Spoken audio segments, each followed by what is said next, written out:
Бәріне сәлем достар, сендер мен Казмастер. Достар, көріп тұрсыңдар, мына жерде мен әрлеп қойдым. Бұның барлығы жаңа жылдық атмосфераны тудыру үшін.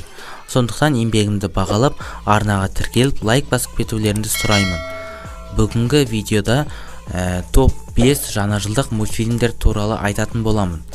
Міндетті түрде лайк бас, ал біз бастаймыз.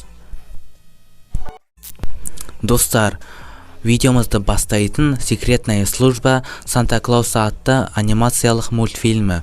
Бұл 2011 жылы шыққан. Маған қатты ұнады, сюжеті қызықтырады.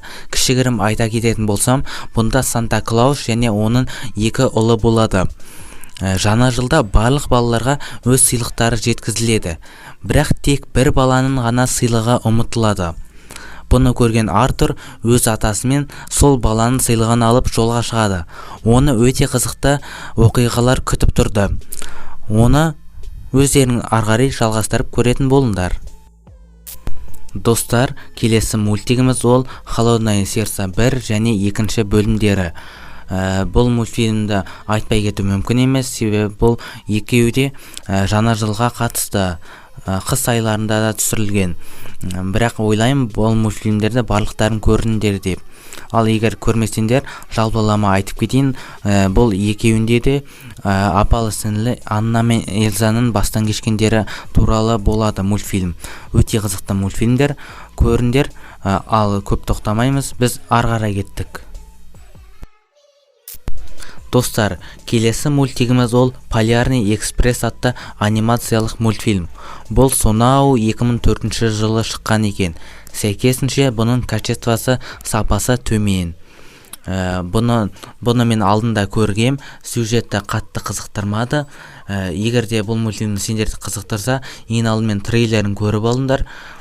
Содан кейін шешіңдер, көресіңдер ма, көрмейсіңдер ма. Достар, келесі орында тұрған ол «Хранитель снов» деген мультфильм. Бұл 2012 жылы шыққан екен. Мен бұны бұрыннан бері уже 3-4 рет қайталап көргенмін, өзіме қатты ұнады. Сондықтан сендерге де кеңес беремін бұл мультфильмді көруге. Уже біршама адам бұны көрді деп ойлаймын, ал егер де белгілі себептермен көрмесеңдер, міндетті түрде көріңдер. Достар, әрине келесі мультфильм бұл әрине «Гринч». Бұл 2018 жылы түсірілген жап-жаңа мультфильм. Бұны Universal және Illumination компаниялары бірлесіп отырып түсірген. От создателей Миньонов. Өте керемет мультфильм. Міндетті түрде көріңдер. Бір ай бұрын мен көргем. Өзіме қатты ұнады. Сапасы, дауысы барлығы керемет. Ал егер де бұны көрсеңдер, 2000 жылы түсірілген, Джим Керримен түсірілген Гринчтің киносы бар. Оны да көруге кеңес беремін.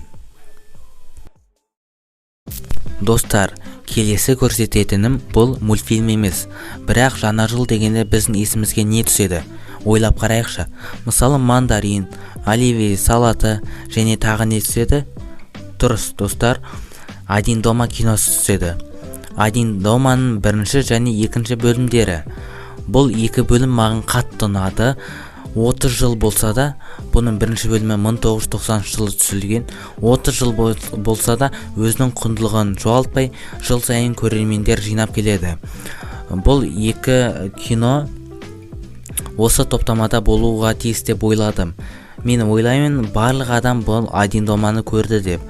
Бірақ қайттан көріп шығуға кеңес берер едім. Себебі жаңа жылда өте керемет атмосфера береді.